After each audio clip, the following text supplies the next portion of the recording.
Good morning students. इस video में मैं आपको इंश्योरेंस का कॉन्सेप्ट एक्सप्लेन कर रही हूँ। इसकी डेफिनेशन क्या है, क्या नेचर है, कैरेक्टरिस्टिक्स क्या हैं, क्या फंक्शंस हैं, तो वो इस वीडियो में आपको मिलेगा। और हिस्टोरिकल एवोल्यूशन और जो ग्रोथ है वो सेकंड वीडियो है, उसमें डिस्कस किया हुआ है। ये थर्ड यूनिट का हमारा फर्स्ट टॉपिक है। तो इंश्योरेंस का मीनिंग देखिए क्या होता है, डेफिनेशन क्या है इंश्योरेंस की। तो इंश्योरेंस जो है it is the pooling of fortuitous losses. कहता है कि पूलिंग है कौन से लॉसेस का, फॉर्च्यूशियस का मतलब होता है फ्यूचरिस्टिक। तो जो लॉस फ्यूचर में होने हैं तो उन लॉसेस को पुलिंग करता है ये by transfer of such risk to insurers. तो इसमें देखिए बेसिकली दो पार्टीज़ होती हैं। ये एक तरह का कॉन्ट्रैक्ट है दो पार्टीज़ के बीच में। एक पार्टी को तो हम बोलते हैं इंश्योर्ड और दूसरी पार्टी है हमारी इंश्योरर। तो आजकल के टाइम में ये इंश्योरर कौन है, इंश्योरेंस कंपनीज़।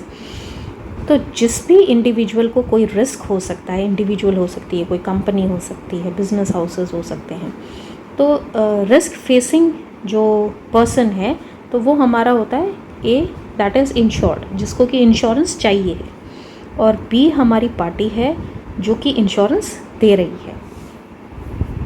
तो ए जो है बी से इंश्योरेंस का कॉन्ट्रैक्ट करता है, जिसमें वो कहता है कि मैं तुम्हें प्रीमियम पे करता हूँ और इस प्रीमियम के बदले अगर मुझे जो मैं रिस्क इंश्योर करा रहा हूँ वो रिस्क हो जाए तो तुम उसके बदले मुझे मेरे रिस्क को कवर अप करके देंगे या उसको इंडेमनीफाई करेंगे। इन लेमन टर्म्स हम कहते हैं कि कंपनसेट कर दिया हमने, वो लॉस जो है इंश्योरर को बियर करना पड़ेगा and insurer will pay the insured the amount of loss. तो यहाँ पे देखिए, यहाँ पे वही बात की जा रही है that it is pooling of fortuitous losses by transferring such risk. यानी ये जो रिस्क है ये रिस्क ट्रांसफ़र कर रहा है, रिस्क हो रहा है ए को, लेकिन उसको बियर कौन कर रहा है, बी जो है उसको बियर कर रहा है। तो there is a transfer of risk to insurers, जिसने क्या प्रॉमिस किया है, क्या अग्री किया है, to indemnify insureds for such losses. यानी इंडेमनिफिकेशन का मतलब होता है कि जो लॉस उसने बियर किया है वो लॉस जो है उसकी जो भरपाई है वो इंश्योरर करके देगा। सो who agree to indemnify insureds for such losses and to provide other pecuniary benefits on their occurrence or to render services connected with the risk। यानी केवल और केवल ये नहीं कि आपने सिर्फ फाइनेंशियल लॉस जो है वो पे आउट कर दिया, इसके अलावा भी जो है इंश्योर्ड कुछ और भी प्रोवाइड कर सकते हैं, जैसे कि कुछ पिक्यूनियरी बेनिफिट्स हो सकते हैं, कुछ सर्विसेज हो सकती हैं रिस्क से connected. For example, if there is a loss of house because of fire, तो फायर इंश्योरेंस आपने ले रखा है, प्रॉपर्टी इंश्योर करा रखी है, ठीक है, तो उसका इंश्योरेंस तो मिल जाएगा। लेकिन इसके अलावा इंश्योरेंस कंपनी कुछ बेनिफिट्स दे सकती है, कुछ सर्विसेज दे सकती है। फॉर एग्ज़ाम्पल कोई अकोमोडेशन प्रोवाइड कर सकती है मीनवाइल, जब तक कि उसको कंपनसेशन नहीं दे पा रहे हैं तब तक उसको कुछ रहने की जगह मिल जाए।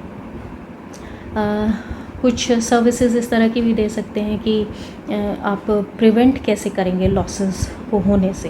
फैक्ट्री में आपने फायर इंश्योरेंस ले लिया है, फैक्ट्री में आग लग सकती है, उसके लिए उस रिस्क को इंश्योर तो करा लिया। अब इंश्योरेंस कंपनी इस रिस्क को रिड्यूस करने के लिए, इसकी फ्रीक्वेंसी और सिवियरिटी को रिड्यूस करने के लिए कुछ प्रिकॉशंस भी बता सकती है। तो ये सर्विसेज भी जो कि रिस्क से ही कनेक्टेड हैं, इस तरह की सर्विसेज भी जो है इंश्योरेंस कंपनीज प्रोवाइड करती हैं, और इन सभी को हम क्या बोलते हैं, इंश्योरेंस।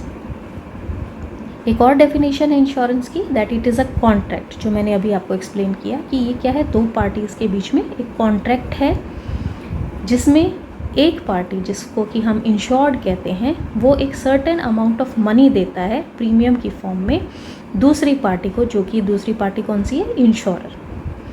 तो इंश्योर्ड इंश्योरर को प्रीमियम पे कर रहा है, और इंश्योरर क्या कर रहा है, कॉन्ट्रैक्ट हमेशा क्या होता है, कॉन्ट्रैक्ट में दोनों ही पार्टी को कुछ ना कुछ करना होता है एक दूसरे के लिए, तभी वो एक वैलिड कॉन्ट्रैक्ट बनता है। तो कंसिडरेशन होना बहुत ज़रूरी है, वैलिड कंसिडरेशन। तो प्रीमियम वैलिड कंसिडरेशन है, तो इंश्योरर को भी बदले में कुछ इंश्योर्ड को देना पड़ेगा। क्या दे रहा है वो, he is giving a promise to pay a certain amount of sum, कि वो एक सर्टेन अमाउंट, तय किया हुआ अमाउंट जो है इंश्योर्ड को देगा। कब देगा? जब वो रिस्क फेस करता है। तो अगर वो रिस्क फेस कर रहा है, उसको लॉस हो जाता है तो इंश्योरेंस कंपनी जो है इंश्योर्ड को जो लॉस का अमाउंट है, जो तय किया हुआ अमाउंट है, वो अमाउंट पे कर देगी। अगर अमाउंट तय किया हुआ है तो ठीक है, नहीं तय किया हुआ जनरल इंश्योरेंस के केस में तो जो वैल्यू है उस प्रॉपर्टी की, वो वैल्यू जो है कैलकुलेट की जाती है। कैलकुलेट करने के बाद उतना अमाउंट जो है पे किया जाता है। यहाँ पर इसकी नेचर एक्सप्लेन की हुई है, जिसको कि हम कैरेक्टरिस्टिक्स भी बोल सकते हैं इंश्योरेंस का। पहला है पूलिंग ऑफ लॉसेस। तो पूलिंग का क्या मतलब है? Pooling is the spreading of losses incurred by few over the entire group so that in process average loss is substituted by actual loss। तो पूलिंग का क्या मतलब है कि जो लॉस हैं वो शेयर हो रहे हैं पूरे ग्रुप पे। तो अब इंश्योरेंस कंपनीज़ जो है इंश्योरेंस प्रीमियम कलेक्ट करती हैं, तो एक पर्टिकुलर उन्होंने क्लासिफिकेशन करके रखी होती है कि कौन सा रिस्क जो है उसका कितना प्रीमियम होगा। तो सभी रिस्क की क्लासिफिकेशन की है, और जो आइडेंटिकल नेचर के रिस्क होते हैं उनकी एक पर्टिकुलर क्लास होती है, ठीक है। तो आप जब उस क्लास में पुल इन करते हैं, पैसा डालते हैं, प्रीमियम दे रहे हैं, तो ऐसे ही और भी बहुत से लोग हैं जो कि उसी तरह का रिस्क फेस कर रहे हैं, तो वो भी उस ग्रुप में प्रीमियम पे कर रहे हैं, पुल इन कर रहे हैं। ओके, तो पैसा पुल इन किया जाता है यहाँ पे, जिससे क्या होगा कि लॉस जो है, जो एक बंदे का लॉस है वो उसका एक्चुअल लॉस है। अब वो लॉस क्या होगा, वो पूरे ग्रुप में स्प्रेड हो जाएगा, और अब आपका एक्चुअल लॉस जो है एवरेज लॉस से सब्स्टिट्यूट हो जाएगा। देखिए कैसे हम इसको समझते हैं कि मान लीजिए हमारे उस ग्रुप में 1000 लोग हैं, ठीक है, और इन 1000 लोगों में से हमारी प्रोबेबिलिटी कहती है कि 10 लोग जो है साल में लॉस फेस कर सकते हैं, और उस लॉस का अमाउंट है, लेट सपोज एक इंडिविजुअल का लॉस का अमाउंट है 10 लाख रुपीज़, ठीक है। तो 10 लोगों का कितना हो गया,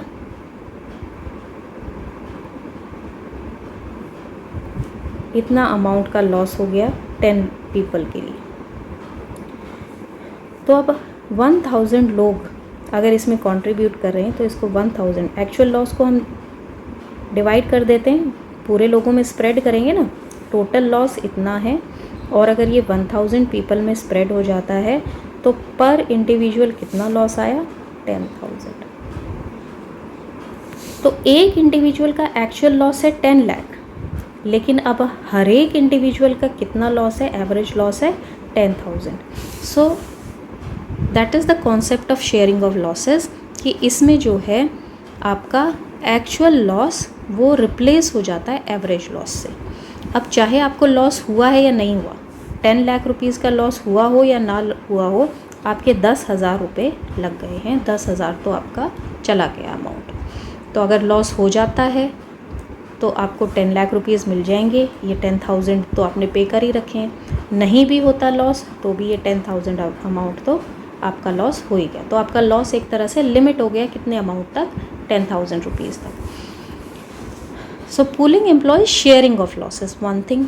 second is that prediction of future loss is based on law of large numbers, यानी जितने ज़्यादा नंबर ऑफ एक्सपोजर्स होंगे उतने ही हमारा जो एक्चुअल रिज़ल्ट है वो प्रोबेबल रिज़ल्ट के बराबर आ जाएगा। जैसे अगर हम एक कॉइन को टॉस करते हैं, तो अगर एक या दो बार ही टॉस करेंगे तो हो सकता है दोनों बार ही हेड आ जाए या दोनों बार ही टेल आ जाए, लेकिन प्रोबेबिलिटी हमारी क्या कहती है, प्रोबेबिलिटी कहती है कि हेड और टेल आने के चांसेस आधे आते हैं, 0.5 है प्रोबेबिलिटी।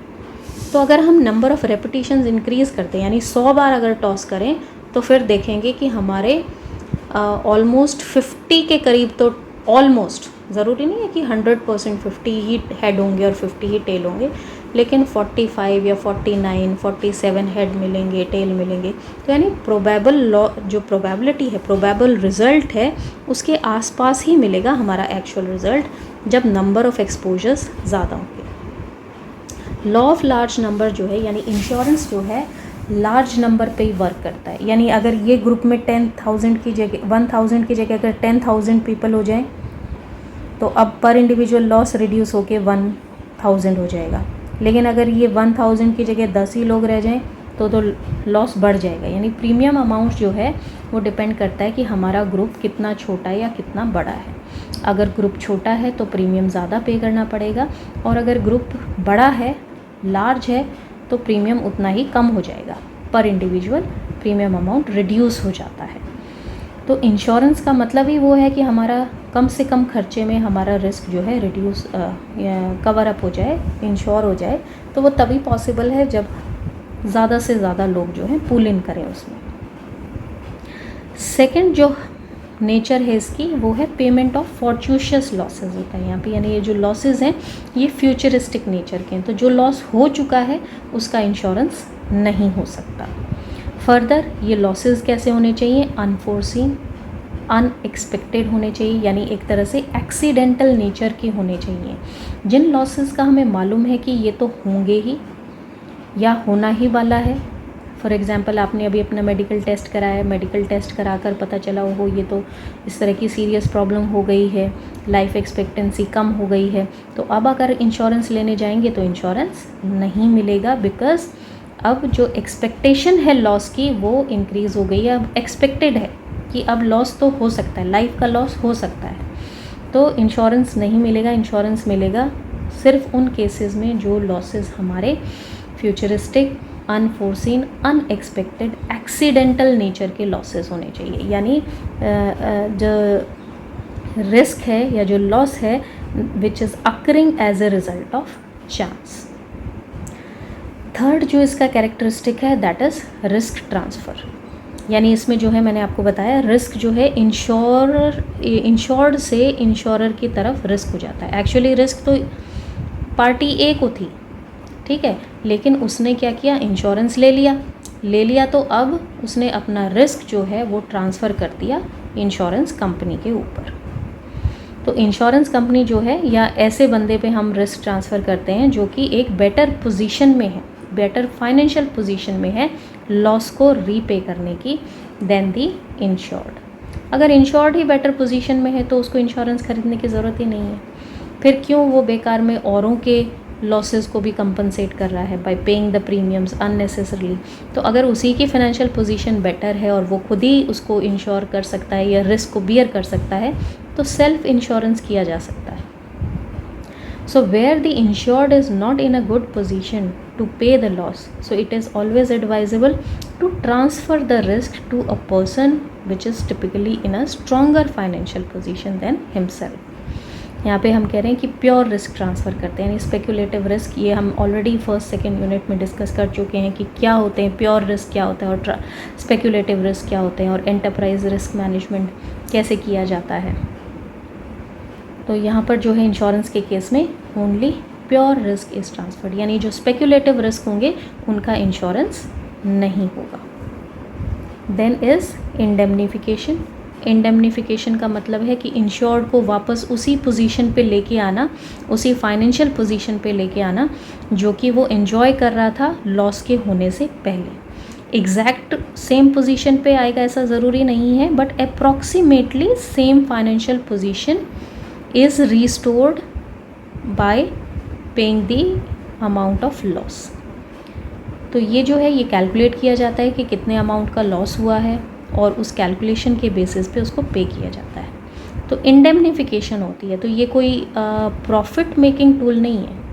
आपका जितने अमाउंट का लॉस हुआ है उतने ही अमाउंट का आपको कंपनसेशन मिलेगा। Then it is a cooperative device. Cooperative device है जिसमें कि जो लोग हैं जिनको कि सिमिलर टाइप का रिस्क है, आइडेंटिकल रिस्क नहीं, आइडेंटिकल यानी बिल्कुल डिटो सेम हो ऐसा ज़रूरी नहीं है, बट सेम नेचर का रिस्क होना चाहिए, सिमिलर तरह का रिस्क होना चाहिए।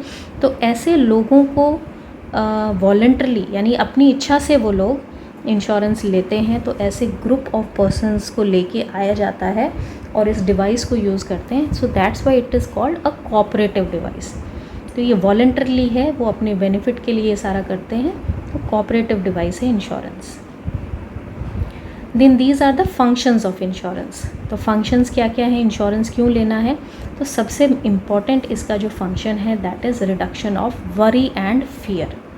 तो ये सर्टनिटी ले आता है जहाँ अनसर्टनिटी होती है. जिस सिचुएशन में अनसर्टनिटी ऑफ लॉस की पता नहीं कितने अमाउंट का लॉस हमको हो जाएगा, तो ऐसी सिचुएशन में जो वरी है, जो फियर है, वो कम हो जाता है in case we have purchased insurance.